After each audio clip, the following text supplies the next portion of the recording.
Hello dear subscribers, today I will tell you how you can easily fix your error with your iMessage. So if iMessage not working on your iPhone, so how you can fix it? So for fixing it, just go to the settings. In the settings you need to find here your mobile data. So if you're using mobile data, just turn it off and turn on again. So if you're using Wi-Fi, just open Wi-Fi, just turn it off and turn on again.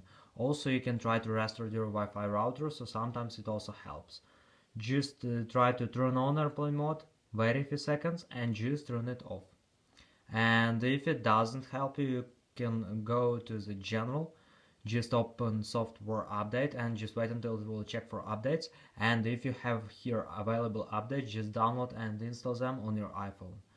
And also, if you have still this issue, so just go to the general again, just find here shutdown, slide to power off, wait a few seconds and just power on your phone again. And if it doesn't help you, you can also just go again to the general, just find here reset and just reset network settings. So just tap on this option.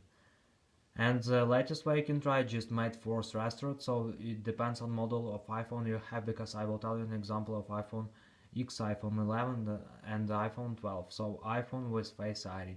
So if you have another model of iPhone, just find in Google what combination of buttons you need to press to make force restart. So on this model of iPhone, you just need to press on high volume buttons and on low volume button and just keep and hold power button until you will see here a black screen, and after you just need to see Apple logo.